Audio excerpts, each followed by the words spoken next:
Hello. As you will know, all of today's networks are based on Ethernet, from the consumer at home to the SME down the road to the large enterprise in the centre of town. But while Ethernet and new technologies such as SDN and NFV are taking data centre networks by storm, can the same magic work in the wide area? And can incumbent carriers afford the transition? We'll be talking to the people with all the answers. But first, let's pin down the roles of carrier Ethernet and the MEF in the development of NFV and SDN. SDN and NFV, they both are great building blocks for the future of networking. And if you look at them, they all has to do with control and manage the network elements as well as their functions. But none of them has to do with deliver end-to-end services people actually buy and purchase. And that's where MEF come in. You know, we're delivering what we call lifecycle service orchestration, which is sitting on top of SDN and NFV to really orchestrate that services end to end. And that's what we're focusing on. So in order to deliver future of networking, the third network, you need LSO, lifecycle service orchestration, SDN, and NFV. Thanks. So we've heard how SDN and NFV will fit into the wide area Ethernet network, but can this concept really fly? Here's the industry analyst's view. Well, I think there's two different answers there. The first one, with NFV, I think there are definite business cases. There's an obvious need for it because there's the ability to centralize resources that otherwise are spread all throughout the network. So if I'm an operator and I have a bunch of routers out in the field that I need to manage, if I have to do a truck roll, that becomes very expensive. If I can prevent that with NFV by doing a centralized administration, I've saved money. So I think the business case is there. SDN is a little bit more difficult to figure out because bandwidth is always trying to pursue the cheapest way of getting to customers in between sites. Because of that, we end up in a situation like we may have done with asynchronous transfer mode back in the day, where ATM had switched virtual circuits, but in order to put those up, there was enough of a cost uplift involved that it became easier just to provide a lot of cheap capacity, which Ethernet ended up doing at the end of the day. It can, although it needs to walk before it flies. What's happening right now with SDN, NFV, and a lot of next stage technologies is a careful assessment of what can be done both within the carriers and network operators. SDN and NFV has got huge potential there to be able to increase service agility, decrease time to value for service offerings. But also to be able to potentially open the door to better and more interesting integration with end customers. Carrier Ethernet has become a lingua franca for data interchange. With SDN and linkages with service offerings, you can now start to bring together new services that integrate with the end customers, the enterprises that are actually consuming these services in ways that give them more agility, more service complexity, continue to add value and increase stickiness of the services that are actually offered. The challenge in this space has always been a matter of, we come up with services like bandwidth on demand, and being able to engage the customer to consume that well and to be able to actually leverage all the capabilities has typically been difficult. Greater integration with the underlying infrastructure from the operator standpoint, that can start to provide some really interesting service opportunities for the future. And the MEF is a forum in which you can bring all these things together and actually start to work on some of these pre-standard opportunities to pull this together and deliver real functional, practical service capabilities. And how are service providers approaching the implementation of SDN and NFV in the wide area network? Well, we already are actually. Thankfully, my engineering team, unbeknownst to me, began with SDN deployment in 2011, and the reason they did that was because we were being difficult with them on HR. And our team intelligently discovered that SDN is a road first and foremost to capital savings and operational cost savings. It drives efficiencies. It assures that the network then intelligently manage itself in some components.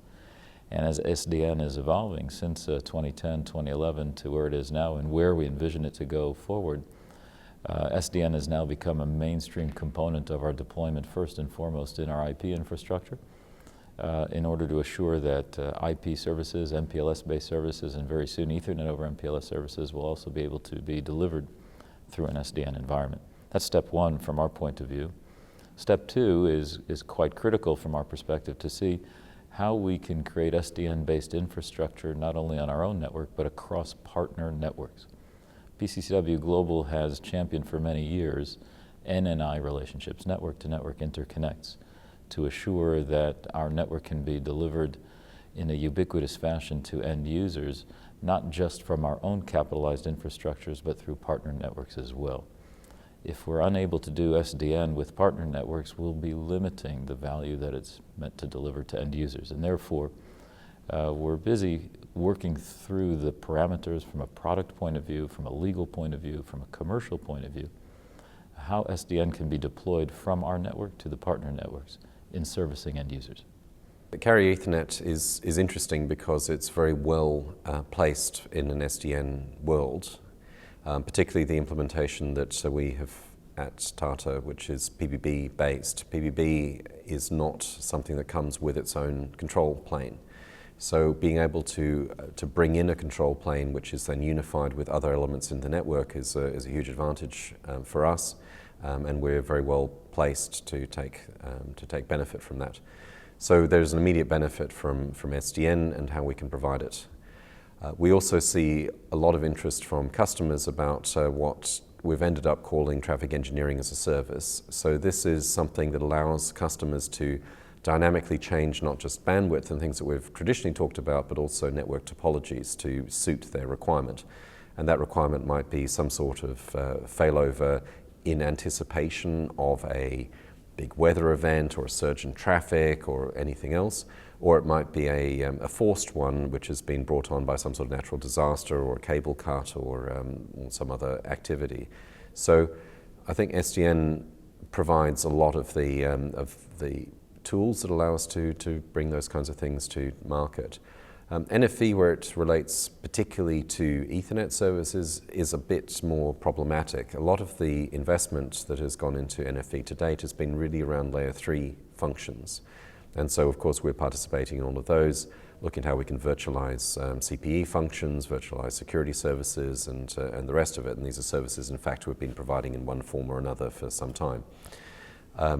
The question of how that then applies to layer 2 I find really interesting, and this is something that I've been speaking to both in panel sessions and also with my colleagues, and so an event like Gen 14 is very helpful for me to meet other people in the industry that I can talk about these positions, these questions, these unanswered pieces that we need, and to get also vendors thinking about how they meet our needs. So it could well be that, to tie it back to the SDN concept, that in the meantime potentially functions do need to be virtualized in order to support traffic engineering as a service type things. And so I need that innovation on the NFV side in order to be able to support the SDN rollout as well. We're excited about the opportunity of it. I think some of the things near term we're looking at, think about the networking industry for the past 20 years at an edge perspective. We've typically deployed fairly expensive, highly intelligent edge equipment. And it's generally taken someone with a large amount of expertise to configure and implement it. As we think about network function virtualization, what we'd love to do is to be able to just ship out a low-cost piece of CPE to the site, then configure it centrally, so that means I don't have to have a highly skilled network technician out at the site. I can configure it centrally, deploy it, and just have a pair of smart hands implement it. I think as we're thinking about implementing thousands of sites, I think that architecture will yield some really true advantages for us. I mean, that's just one use case, but I think we're, again, just at the beginning in the way we're thinking about NFV, but I think that's a very valid use case that can provide our customers a better level of service and better functionality and more profitability for the service provider. Yeah, Colt is one of the few carriers who has adopted the SDN platforms already for quite a while in the orchestration layer. And we are using these tools now to integrate multiple vendors which we have in our network. So like on the CPE side, there's a different hardware vendor used as in the node, and we are integrating this now quite successfully so that we are not vendor locked in with the software tools we used in the past. So that's quite successful, and we are looking forward to expand the whole implementation of SDN, NFV to also the lifecycle operations. So when the service has been set up, so that afterwards also we are much more flexible in making changes and modifications to a live service. SDN is this construct really that underpins the third network. It's the idea that the network will be programmable rather than static. It'll be driven by software rather than by manual patching. It'll be driven by automation rather than by configuration. That's really the underpinning of an agile network. So it's fundamental. NFV is the application of cloud compute methods, cloud storage methods, to networking problems. The two technologies operate hand in glove. There's no question that NFV requires SDN. There's no way you can offer these cloud-based virtualized functions unless you have an agile and flexible underpinning from the networking space as well. So the bottom line is, as far as we're concerned, this has been an inevitable part of the future network, going back to the very formation and foundation of our company. So we have always had this construct. It wasn't called SDN at the time. We've had a software model based on programmable networks from the very beginning. And we've also embraced the use of cloud-based technologies in the delivery of these software systems. It's the only way that you can build a scalable, distributed system for the 21st century. The old integration model that underpinned, the old ways of control, be that the old OSS approach adopted by the telecom companies, or the distributed BGP, GMPLS, MPLS style, are incapable really of addressing the predictability, security, and the performance demanded by this new generation of network application. So the bottom line is that it's all one system that's evolving together. The network has been lagging, but the network now has to catch up through techniques such as the third network, or SDN if you like. But also the telecom guys have to embrace cloud as part of their service offering, both from a control, but also from a forwarding path and network functions perspective. And what I would imagine will happen is that these worlds will just merge. NFV will be subsumed into a application delivery network. It'll become just another set of functions or services that run within this new exciting application network. All networks need tools for management and monitoring, so the developers of those tools have a great insight into how new technologies such as SDN and NFV work. So how do they see the future for those technologies in the wide area network? So SDN for operators, it is very promising, but it is still in a very early stage of adoption. And we see that NFV will be adopted much sooner than SDN because of the nature of what NFV can offer. It is going to sit in the customer's data center. But if you get a look at a telco environment, it is very complex, unlike a data center or an enterprise network. So SDN for telcos, it will take some more time, but we see a lot of our customers already looking at SDN. As part of our SDN WebNMS orchestration platform, we are trying to help our customers where their today's network is in a very siloed fashion, where they have both physically the network is in a siloed fashion and their monitoring of the network is silos, where they have multiple systems to monitor their own network. So our orchestration platform, what we do is it unifies the existing network, which need not necessarily be a SDN enabled network, but we help customers to prepare themselves to when they bring in SDN services. So the unification is a prerequisite to automation of SDN networks. So that is what we do. We focus on multi-vendor unification, where when the customer has multi-vendor environment and multi-layered environment, both from layer 2, layer 3, and also multi-technology. So customers have different technologies. Some part is optical, some part is microwave. So we unify the telco environment using our orchestration platform. And on the SDN part, we are integrating with the SDN controllers like Open Daylight controller, Floodlight controller, and even controllers from equipment vendors like Huawei's controllers, NTT's controllers. So when these controllers get deployed in our telco customers, our orchestration platform can seamlessly work with the controllers to do monitoring, management, and service assurance. The Open Networking Foundation has been the champion for open software-defined networking since its formation in 2011. And more recently, we've been very focused on examining the needs that major operators have, which is not surprising given the other industry initiatives that have unfolded, namely the ETSI Network Functions Virtualization Industry Specification Group. They've actually approached the Open Networking Foundation to work together, which we were very receptive to. And they're looking at a very broad set of use cases that span many different segments of the network. And the Open Networking Foundation has responded by creating activities that are focused on optical networking, wireless networking, and then traditional wireline networking as well, access and related segments. And what we've done is we've looked at how we can extend Open Networking Foundation standards that were originally developed for the packet world, primarily for the data center, but also for some cloud providers as well, and be able to tailor that for the major carrier traditional telecommunications environment.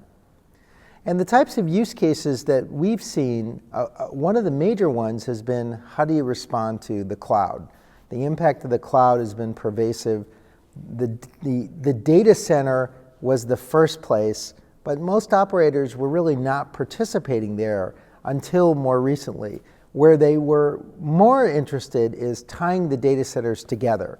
And that's where the Open Networking Foundation gets into the picture by providing a way in which to extend Open Networking Foundation standards to support data center interconnection, to support virtualizing the wide area network, to support private networks for large enterprise, which are using similar technologies and approaches, only instead of working with the carriers, they're actually providing their own limited scale networks, in some cases fairly large networks. And the Open Networking Foundation has spanned all of those areas. And what we found is that there is a real shift going on with the operator community who a couple of years ago, I'd say 2012, were very nervous about the implications of software-defined networking on their overall plans and networks. It was more of a 5 to 10 year activity, whereas now what we're seeing is thanks to network functions virtualization and also the I would say the evolving thought process of many operators who are now beginning to look at the implications of software. We're seeing this as more of a near-term objective, not just a longer-term objective. And finally, the systems vendors that have to make the kit that drive it all. What is their perception of their customers' needs when it comes to SDN and NFV? Well, I think most of the customers are really thinking about the SDN and NFV in two different perceptions. One is what is the real thing, or what are the problems they're trying to solve. I think one of the biggest problems today they have is the OpEx. They're still going through vertical integration of management and specific technologies. There is still a divergence in terms of how networks build. Require a lot of areas like network convergence in terms of different devices, different functions. The other part is how you empower the network with more intelligence to make sure that this programmability is viable across all endpoints. And obviously on top of it you have the orchestration, which means 3 elements which are important, and when our customers looking on those areas, they need to make sure eventually that if we're speaking about SDN and NFV, first of all, what is what? SDN enables programmability and separation of control plane from data plane. NFV is more virtualization of the functions. I think each one of them sees a bit differently the use cases, the requirements, and I can get you into 2 examples. For example, data center interconnect, which eventually is speaking about bandwidth on demand from optical infrastructure, and this is really like a pure optical SDN. The other use case is application awareness. Orange Business, for example, we did a proof of concept, and this proof of concept was to identify how the network behaves, first of all, and what kind of application running on the network, and after that, to virtualize some functions like deep packet inspection to those endpoints and to verify what kind of traffic really running through the network, to understand the needs and actually build a business case to sell new revenue streams, because this is the reality. Everybody would like to get into new revenue streams with some new technology. So we're trying to solve a couple of problems, identify what is the virtual and what is real, and I think this is the stage of the industry. As you see the rollout of SDN and NFV, there's a lot of questions of what is going to drive it. Is it a OpEx savings, or is it a CapEx, or is it about service innovation? And I've asked that particular question to my customers and got some really interesting responses. One was that if you're not looking at this holistically or strategically, you're not looking at it correctly. Another one I asked, well, how do you justify to your CTO, your CFO, that you want to spend money on some very forward-looking innovations that are going to drive service revenues down the road? And he said, well, if you have to ask that question and don't get the answer you need, you probably have the wrong CFO. Somebody else said that you really need to be looking at what your competitors are doing. So that says that the whole discussion is really strategic. All of these operators are having to reinvent themselves, and SDN, NFV, and carrier Ethernet are all key components of how they're going to do that reinvention. So it's clear that there is a wave of support for SDN and NFV in the wide area network of the future, or indeed the wide area network of today. Wide area networking just got smarter.